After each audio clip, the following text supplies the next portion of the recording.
Howdy goons, I'm Nimzy, and games are super expensive right now. Very expensive. This is probably one of the most expensive hobbies out there, and it's not getting any cheaper. I'm here with some tips to help make it a little bit cheaper for you though, whether you're looking to save for a bigger title or just want a bunch of different new stuff. Let's get started. Don't buy games at launch. This one is kind of like specially targeted at me, considering I just bought a Switch 2 at launch, but it's still a good important lesson for people that are willing to listen to it. Maybe, learn from me. Don't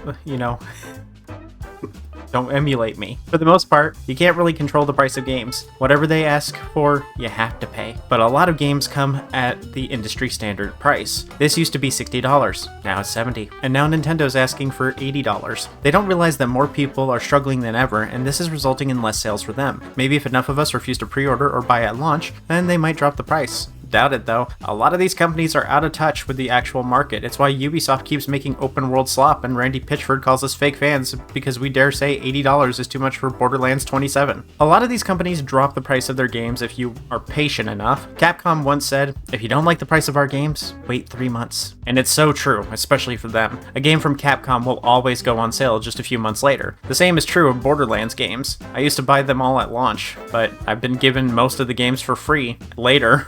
Or less than $20 on PC. I got Tiny Tina's Wonderlands on sale. It was also free on Epic a couple weeks ago. I got 1 through 3 for free on Epic as well. They also all went on steep sales. Randy likes to say that we aren't real fans or that his game is worth the $80. But if this was true, then why do they keep going free? But this is also just likely to just please the shareholders. Everyone knows that the majority of people who play Borderlands did so through steep sales. Never pay full price for anything. If you can wait a year or until the holiday season, there will be a sale. I say sometimes that you shouldn't always go by reviews, that a person's taste will be different than yours. IGN, for example, only reviews the most well-known games. That's why they have so many positive scores. But I find that a lot of what they enjoy sucks, and I found myself enjoying games that they've given 6s to. In the case of Breath of the Wild, I've seen it given a 7, and I really enjoyed it, despite not being a Zelda fan. A review can help if there are many major issues, but keep in mind that some large networks have tons of people, and each review is being done by someone else each time, each one having different tastes than the last. Some might even be taking games that they have no interest in. You know your taste best. Wait for reviews to come out, and then check a few, but don't take their word as law. Another problem with buying at launch is whether you're actually even going to play the game. I bought Monster Hunter World, Rise, and The Witcher 3 all at launch and didn't end up playing any of them until years later. Some of these I even bought a second time on different systems for their sales because the PC version runs better. I didn't finish Monster Hunter World until 7 years later. Did it really make sense for me to buy that at launch for $60? Of course not. Even more so with The Witcher 3, which I still haven't touched even a decade later. Buy indie games. Some of you might be out there rolling your eyes. You only buy AAA games from big developers with hyper-realistic graphics and gameplay that is simplified so only the most milquetoast of gamers can enjoy it. That might be your problem, actually. You've played primarily first-party or major games, and so you're used to these experiences that are incredibly bland. They might look great or play great, but you have indie games out there taking chances and making something unique. If you're ancient like me, you might remember when games were more adventurous. Not every shooter played like Call of Duty. Not every shooter was a battle royale. Not every shooter had the same control scheme even. They took chances back then. It's because the formula hadn't been figured out yet. No one knew how to mass produce games like they do now. Some of the best games from the past 30 years all came from that first 15, and it's because they experimented and tried things that no one else was doing. But nowadays, experimentation for a major company's career suicide, or it makes the shareholders cry. What if I only sell 5 million copies instead of 5.5 million? How will I ever afford that third solid gold swimming pool now? Games haven't been about the artistry of design and pushing limits for a long time now. Everything is made as bland and homogeneous as possible, and made the least offensive possible so that it sells the most copies. That weirdness never left the indie scene though. These little weirdos, these little freaks are still out there making fun, amazing, fun, weird, challenging, and cool games, and yes, I said fun twice, and they all push the boundaries of design and their budget. Some of the best games ever are indie titles, and that also means the indie price. You'll never see an indie game selling for 80, 70, or even 60 unless it comes out with a bunch of DLC. I'm telling you now, you want to stay big and still play great games, then go check out what Devolver Digital publishes, or Aggro Crab. I've been playing Peak since it came out, and yeah, it's earned the title. Devolver Digital publishes some of the best indie games on the planet, and they do frequent sales. You want a game that combines colony management with roguelite, dungeoning, but as cute little animals doing horrible, demented things? Play Cults of the Lamb. It's only $25 $25 and it goes on sale a lot. I don't think you'll ever see something this out of pocket from a company like Activision. You want to see what happens when you combine a brick breaker with a base building survival roguelite? Try out Ball X Pit. If you want to play a mystery horror game that's also a roguelite card game that breaks the fourth wall, then check out Inscription. You want to play a game that is the third entry in a series that doesn't exist prior to this game, that also breaks the fourth wall, that's a match 3 puzzler, and it uses that match 3 puzzler mechanic to solve all of your problems, then check out Crazy Redneck Dinosaur Mansion 3. It's great, you'll love it. But everything Devolver publishes is the perfect example of the indie spirit. They break the rules of gaming while still being very cheap. Who knows? Your next favorite game could be an indie game if you just gave it a shot. They're not all platformers, I promise you.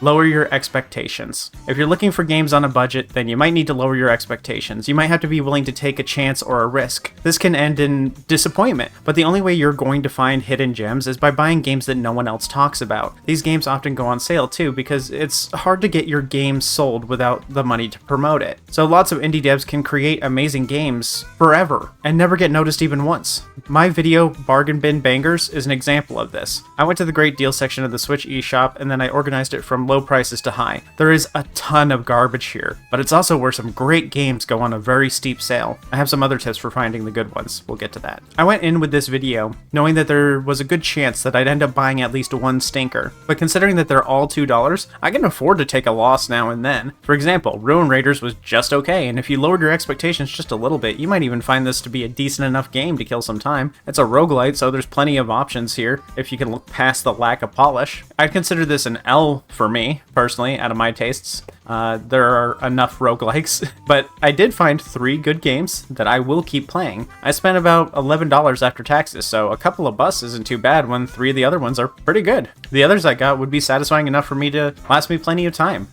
Swords of Ditto, for example, I'm still playing it way after this. I've played it for 10 hours about between now and when I did that stream, which was just last Friday. I'm just saying that if you're scrounging through the bargain bin, be willing to take a chance. If you hate it, well, you didn't spend that much on it. If you love it, then you spent very little for something great.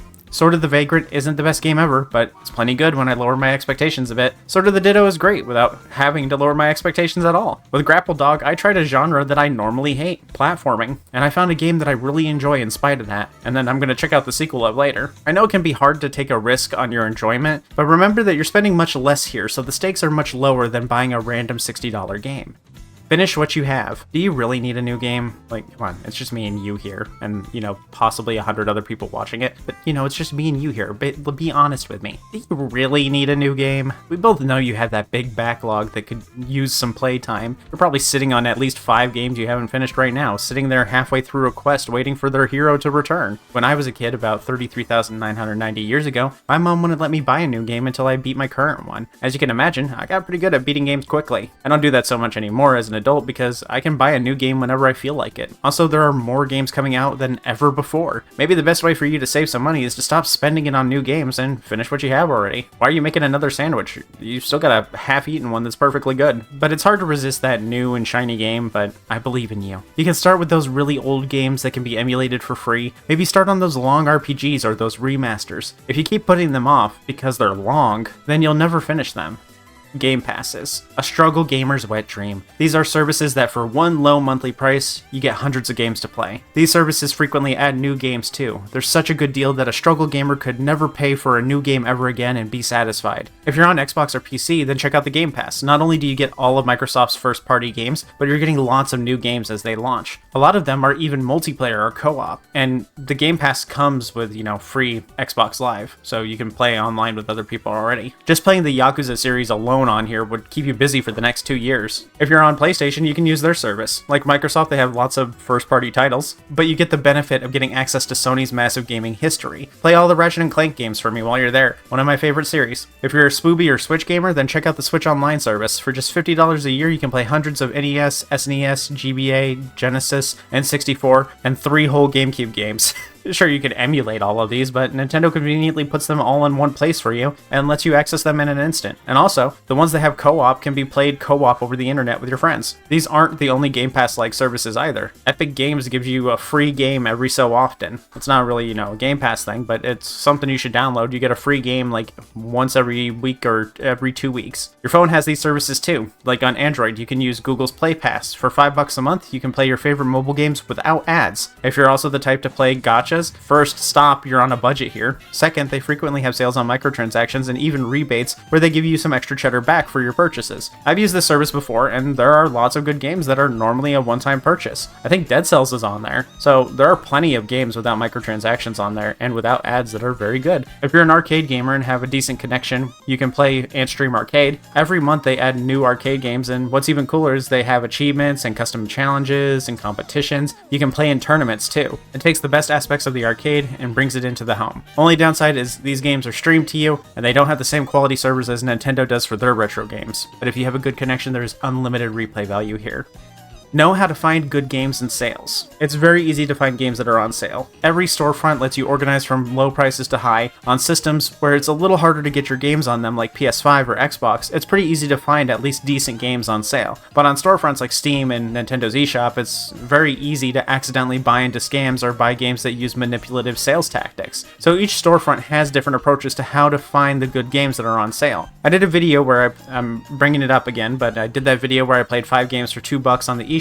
And my first tip is to not use Nintendo's sort by low to high filter. The lowest games are all mobile slop, scams, brain rot, or otherwise just suspicious games. Instead, go to the best sellers on the Great Deals page. This shows the most popular ones up top. You'll see a lot of the most popular games you probably already played here, but there are a lot of games that you haven't played and much cheaper here that you might not have noticed. You'll have to dig a bit through the ones you can't afford, but it's easier to find the cheap ones here that are actually good. Avoid any games that are on sale all the time. These usually suck and are trying to get you to waste your money. Make sure that these games are also on other platforms. Sword of the Vagrant, for example, was only $2, but it was also available on the PS4 for much more. If they can publish to PS4 and Nintendo, I'm pretty sure they're at least just okay. It's not the best game ever, but it's definitely better than the scams, slop, or the hentai games that don't even show a single booba. You can check for reviews, of course, but also check what other games the dev or publisher has made. Pay attention at what others have to say, and you'll have to Google to check that out since Nintendo still doesn't have reviews. You can go to Backlogged, it's like backlogged but without the e.com, and you can see reviews for every platform there. For Steam, stick to your algorithm. Steam does a very good job of recommending you games that people actually like, but you won't find hidden gems like this. On both platforms, pay attention to bundles and what's actually being included in them. If there are a lot of cheap games and one normal priced one, these are likely scams. Watch out for bundles that charge for DLC that's free elsewhere too. Don't always pay attention to reviews on Steam though. Every day more and more people are review bombing games for things they don't agree with that have actually no bearing on the gameplay. Pay attention to clearance shelves. When buying physical, the best thing to do is always be on the lookout for deals. Even if you're not shopping for new games and you're just grocery shopping, you should still check out the gaming section every time you go. Things are constantly going on sale because of clearance. Stores like Walmart, Best Buy, and Target have very limited shelf space, and so they might be forced to sell some games for cheaper than the going price. This is in order to make room for new stock. For example, a Nintendo first-party game comes out, then Walmart might reduce the price of third-party games in order to make room. They might get put on the clearance shelf or just be put up on sale. This is a good way to get physical games, which is normally expensive, on the very cheap and still new. Specialized game shops like GameStop are much less likely to do clearance sales like this because they have the space for all of these games because they're a store that's designed for it. GameStop also doesn't do much in the way of sales. Instead, they do more deals for what you're selling to them. That's because they make more money on their merch than games. But make sure to check their online store every now and then. Since a GameStop's stock varies day to day, the best way to take advantage of their sales is through their online store, where there is more stock of everything. Just remember that shopping low to high isn't always going to be fruitful. You're going to find a lot of accessories or merch before you get to any games. Also, don't bother getting a membership. The discount is practically nothing. It's only 5% nowadays. I remember back in the day when it was 10%. Buy physical, used. I just talked about how GameStop rarely has worthwhile sales. Most of their sales require large purchases or a trade-in. You're trying to get more games, not get rid of them. If you're primarily a Nintendo gamer, you pretty much have no reason to go in because the used price on first-party games is hardly any different. Like even 8 years later, they're still selling Breath of the Wild for $45. But if the games are old enough and third-party, you might be able to find some good deals. There's also a neat trick you can do with GameStop. If you know that a game has both a physical version and a key in a box version, then you can look up that game and select used. If they have a used version, then you know you're getting an actual card. After all, a key can't be reused. This is great for something like Mario and Rabbids, which does have a physical first release, and then later they made more keys in boxes. The real used deals are going to come from local game shops. If you're lucky, they don't use GameStop's site or price charting for their prices. And then in that situation, you might get a good deal. But you can also buy using Facebook Marketplace. Every day there is some kid who pissed their parent off and got their system and games sold off. These parents don't want a good deal on the games. They just want them gone as fast as possible along with cash in hand. If you're really wanting a good deal on games though, you have to use the correct terminology. And by that, I mean intentionally using the wrong terminology. The majority of people selling games on here are old people who want fast cash. Collectors use the correct terminology like exact titles and system names and will often charge what the games are actually worth or much more. But a less knowledgeable reseller will use the wrong terminology and often undervalue the games. For example, when looking for an NES, search Nintendo instead. Get spicy. Even Sony Game Boy will show results for a PSP or a Vita. You may have to dig more, but you'll find better deals. Old people wanting quick cash is how I got my Atari 2600, 40 games, and a Game Gear for just $60. And buying lots like this is also a good idea, but get comfortable with the idea of getting duplicates. Become a YouTuber or games journalist. This might sound like a joke, but you have no idea how many games I get sent or offered to me for free. A lot of these games aren't going to be the best, especially when you're just starting out, but every now and then, a dev or publisher will take a chance on you and give you something good. This is also the best way to find hidden gems. This is how I found Ninja in Clash of Carrots, one of my favorite roguelites. I probably wouldn't have bought it myself, but it's a pretty fun and weird game that I've never seen anyone else talk about. Getting into games journalism is hard, and most of the time, it's a scam. You'll write a few articles, maybe make a blog, then call yourself a freelance journalist. You'll apply to write at one of the millions of small news sites, and they'll either want you to do work for free, or for games, or pay you $5 an article. Despite being freelance, they'll then expect you to constantly be on the lookout for new stories for them. In my case, for writing for New Normative, I was in a chat where they would frequently assign articles to people. That doesn't sound like freelance, does it? That sounds like employment. But you'll do it anyway, because no one else is paying for your work. Even if you're a good writer, that's what you have to look forward to. I even had some series that I wrote that were good and creative, but they weren't trendy, so I never got to do them. Well, I never got paid to do them, at least. My point is, don't do games journalism unless you're willing to buy your own site and run ads. I do value the experience it gave me, and I made good relationships with several publishers that still send me keys, like Konami and D3 Publishing. Konami's a hard one to please, and even if you're on their good side, they'll mostly send you their remakes or lesser known series. But yeah, those relationships are super valuable. In the end though, you're just better off going through YouTube. YouTube gaming might be oversaturated, especially in the review area, but once you're monetized, you'd make the same amount of money as a freelance journalist would, but at least you'll get to choose what you want to make. Also, I imagine being a games journalist is even harder nowadays with AI being around, but for YouTube gaming, just make videos on what you like, then get on Keymailer and apply for keys and hassle some devs in a polite way for keys. People are always wanting to see early gameplay or just gameplay of these games in general at all before they buy them, so it can be a fast track to monetization. Play retro. This is a huge one for me. When I'm having the big struggles, I turn on my Retroid Pocket 3 Plus and I play one of my many GBA, GBC, or SNES games, or one of my many other systems that still have plenty of games that I haven't finished. If you want the most playtime possible for as little as possible, then pick up a retro gaming handheld on the cheap. Even the cheapest one will still play GBA and PS1 flawlessly. GBA in particular is the best bang for your buck because it has so many RPGs, and these are guaranteed 30 to 50 hours of gameplay time. It also has some of the best games to ever be released, and the library is so big that I'm still finding new things to play 2 decades later. If there's an old console that you've never played, then emulating it opens up an entirely new world of options. I've completely skipped Sega's consoles my whole life, and checking out the Sega Saturn and the Game Gear has been a blast. I want to go back to the Game Gear, but the Saturn's interesting. I've also never played PS1, and there are so many PS2 games that I just